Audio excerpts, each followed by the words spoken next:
안녕하세요. 노마다입니다. 노마다 투입니다. 저희 드디어 한 달 반 동안의 베트남 여행 마치고 한국으로 돌아갑니다. 드디어 갑니다. 갑니다. 이렇게 해서 지난 40여일간의 베트남 북부 여행을 마쳤습니다. 5번째 시즌을 진행하면서 전에도 태국과 라오스 여행을 정리하는 영상을 하나씩 제작한 적이 있습니다. 그래서 이번에도 베트남 여행을 마치면서 한번 되돌아보고 이 지역 여행을 계획하시는 분들께 조금이나마 도움이 될 만한 정보들을 정리해 보겠습니다. 베트남은 자연 지리적으로는 남부로 길게 뻗은 열대 기후 지역 같지만 북부 지역은 높은 산악지대로 온대 기후가 존재합니다. 1년 4계절이 존재하고 눈이 내리는 경우도 있습니다. 이번 베트남 북부를 여행하면서 여름 날씨는 만날 수 없었습니다. 또한 베트남 대부분의 건축물들은 우리나라처럼 두툼한 벽과 단열재를 사용하지 않고 별도의 난방시설을 갖추지 않기 때문에 추울 수 있습니다. 그래서 아내는 전기담요를 준비하기도 했습니다. 우선 베트남의 북부라 할지라도 여행 목적이나 여행지에 따라 적당한 계절이 있습니다. 하노이를 중심으로 살펴보면 4월부터 9월까지는 매우 덥고 습합니다. 우리나라의 한여름을 생각하시면 되겠고요. 이때는 주로 라오커의 사파, 하장과 같은 고지대의 시원한 곳이나 물놀이를 할 수 있는 하롱베이, 깔바섬 등이 괜찮겠습니다. 11월부터 2월까지는 최저기온 14도에서 최고기온 26도 정도로 여행하기 좋아 보이지만 때로는 10도 이하로 내려가고 궂은 날이 많기 때문에 패딩을 입어야 할 정도로 추운 날도 있습니다. 1, 2월에 베트남 북부에 여행 가면서 따뜻할 거라 생각하고 반팔, 반바지 차림만으로 갔다가는 고생할 수 있습니다. 패딩 이상의 따뜻한 옷을 꼭 준비하시기 바랍니다. 베트남의 농촌 모습을 보고 싶다면 9월과 10월의 사파, 라오커의 바카나 하장 지역을 추천합니다. 그리고 모내기하는 농촌 모습을 보고 싶다면 1, 2월의 하노이, 마이쩌우, 목저우 등의 저지대가 좋습니다. 이모작을 하기 때문에 1, 2월에 모내기를 하고 5, 6월에 벼베기와 이모작 모내기가 함께 진행됩니다. 그리고 9월, 10월은 우리나라와 비슷하게 날씨는 건조해지면서 벼 수확철이라서 여행하기에도 좋고 아름다운 농촌 지역의 사진 찍기에 좋습니다. 오토바이 라이딩과 다양한 소수민족에 관심 있는 여행자들이 많이 찾는 하장 지역은 9월부터 3월까지가 여행 적기입니다. 하지만 해발 1000m 이상의 고지대이기 때문에 겨울인 1월과 2월은 춥고 그래서 따뜻한 옷을 준비해야 합니다. 그리고 2월과 3월은 춥고 화전민들의 화전으로 인해 하늘이 자주 연기와 안개로 뒤덮입니다. 또한 안개가 심하고 궂은 날이 많기 때문에 가급적 9월과 10월, 11월 여행을 추천합니다.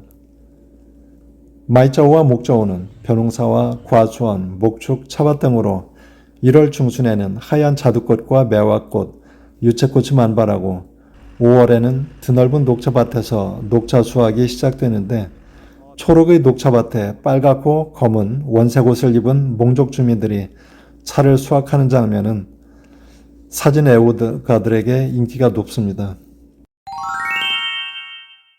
겨울철 베트남을 여행한다면 베트남의 최대 명절인 떼기간을 고려하셔야 합니다. 떼기간을 피할 것인가 즐길 것인가. 태국과 라오스를 여행하다가 베트남에 들어오면서 가장 큰 고민에 빠졌던 것이 베트남의 최대 명절 떼시였습니다. 우리의 음력설에 해당하지만 베트남의 떼은 기간 중 대부분의 식당과 가게들이 문을 닫습니다. 여행자로서 가장 힘든 시기일 수 있습니다. 그래도 여행지의 호텔이나 게스트하우스는 대부분 영업을 합니다. 그리고 조식을 제공하는 숙소도 있으니 일단 조식을 해결하고 점심과 저녁은 문을 여는 곳이 있으니 사전에 파악해 두시면 대부분 해결할 수 있습니다. 저희는 딱 한 번 저녁 식사를 못해 굶은 적이 있습니다. 그리고 때 기간 중이라도 홈스테이를 하면 식사를 제공하는 곳이 많이 있습니다. 홈스테이를 하면서 오히려 떼스의 풍습을 체험해 볼 수도 있습니다. 저희는 사파 부근의 시골 홈스테이 머물 때 오히려 때 기간이어서 소수민족들이 때 문화를 제대로 체험할 수 있었습니다. 때 당일에는 서로가 가급적 외출을 하지 않고 집에 머물렀습니다. 새해 첫 손님이 누구냐는 매우 중요하다고 합니다. 그래서 가급적 새해 첫날은 왕래를 잘 안 하는 것 같았습니다. 하지만 둘째 날에는 모두가 새 설빔을 차려입고 화려한 외출을 하는 것을 체험했습니다. 마을 사람들을 더 많이 만나고 청춘 남녀들이 한 곳에 모이는 매칭데이를 경험하기도 했습니다. 제가 다녔던 시골은 주로 산악지형이 많았고 소수민족들이 많았습니다. 때로는 우리의 시골 모습과 너무나 닮아 잠시 옛날을 회상하기도 하고 50여 년 만에 모내기도 해볼 수 있었습니다. 소수민족들은 대체로 순박했고 매우 친절했으며 집 앞을 지나가다 인사를 건네면 들어와서 차 한잔하고 가라는 사람들도 많았습니다. 많은 언어를 나눠야 하는 것도 아니고 인간의 보편적 가치와 서로에 대한 믿음에서 나오는 행동들이 아닐까 생각했습니다. 하노이는 인구 900만의 대도시로 대도시들이 흔히 안고 있는 문제들을 종합적으로 안고 있었습니다. 심각한 대기 오염 문제, 폐수 쓰레기 문제, 소음 문제, 고객 행위, 늘 가격에 대한 신뢰 문제 등이 있어 개인적으로는 매력적이지 않았습니다. 우리나라처럼 교통정보와 예약 시스템이 잘 갖춰져 있지 않아 신경이 많이 쓰이는 부분이 교통입니다. 버스터미널에 모든 버스나 정보가 모여 있는 것도 아니고 때로는 버스 회사별로 출발점이 다르기 때문에 어렵기도 합니다. 교통 관련 앱을 잘 활용하시고 숙소의 호스트에게 문의해야 하는 것이 편리합니다. 이번 여행을 통해 베트남의 다양한 교통수단을 이용해 봤습니다. 그랩 택시는 물론이고 오토바이, 시내버스, 기차, 로컬버스, 미니밴, 슬리핑버스, 캐빈버스, 리무진 등 다양한 교통수단을 잘 활용한다면 베트남의 농촌, 산촌 마을 구석구석까지 다닐 수 있었습니다. 자세한 내용은 지난 영상을 참조하시기 바랍니다. 로컬버스인 밴의 경우 정원보다 훨씬 많은 승객을 태우기 때문에 가급적 출발지에서 탑승하실 것을 추천드립니다.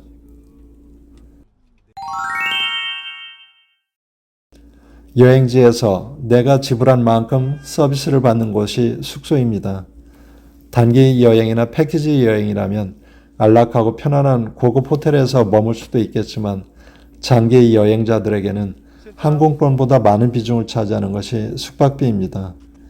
100일을 여행하는데 하루에 2만 원씩만 저렴한 숙소를 찾는다면 200만 원이 차이가 납니다. 그래서 주로 저렴한 숙소를 찾는 것이 일반적입니다. 베트남의 경우 저렴한 게스트하우스는 10,000원 이하에도 숙박이 가능하고 2인 1실 조식 포함해서 15,000원에서 25,000원이면 그다지 나쁘지 않았습니다. 이런 곳에서 우리나라의 겨울철 추위를 피해 부부가 머문다면 한 달에 100만 원 내외에도 지낼 수 있겠습니다. 그런가 하면 마이짜오 시골 마을인데도 에콜로지 같은 경우 1박에 30만 원 이상도 합니다. 장기 여행자들에게는 그림이 떡일 수밖에 없습니다. 이번 시즌을 시작하는 첫 영상에서 동남아 여행 중 물에 대해 언급했었는데 숙소와 식당에서 생수를 제공하기 때문에 별 어려움은 없었습니다. 한국인들은 베트남 음식하면 일단 쌀국수로 한국에서도 어렵지 않게 접할 수 있어 별 거부감은 없을 겁니다. 더구나 현지에서는 저렴하게 먹을 수 있으니 좋죠. 그런데 쌀국수를 매일 먹을 수는 없습니다. 그래서 다른 메뉴들도 찾다 보면 기름에 튀긴 음식, 볶은 음식들이 많습니다. 그래서 한두 번 먹다 보면 느끼해서 식사가 부담스러워질 수 있습니다. 메뉴에서 내가 원하는 음식을 찾는 것도 쉽지 않습니다. 기름진 음식이 싫다면 야채도 많으니 여행 전에 베트남 음식에 대해 기초 지식을 알고 오시면 좋을 듯 합니다.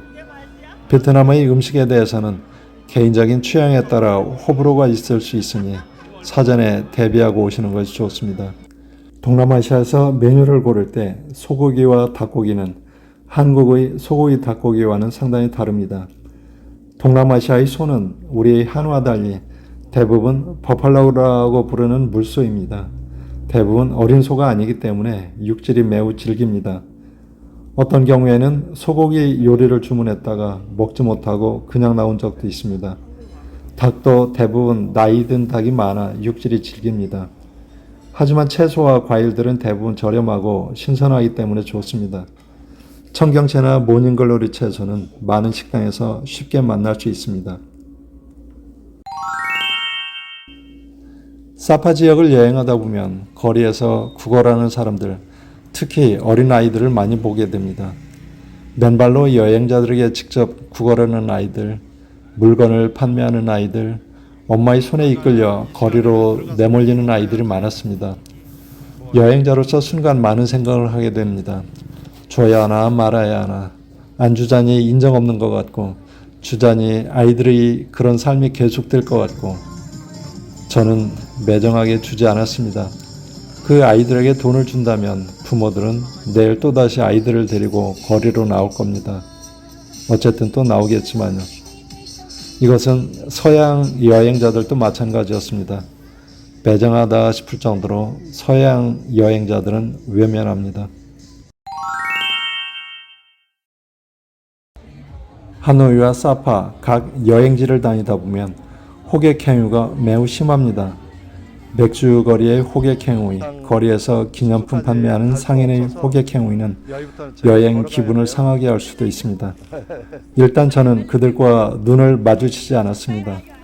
여행지에서 기념품을 사지 않기 때문에 살 물건도 없습니다. 그들에게 조금이라도 관심을 주면 그들은 매우 집요할 정도로 따라옵니다.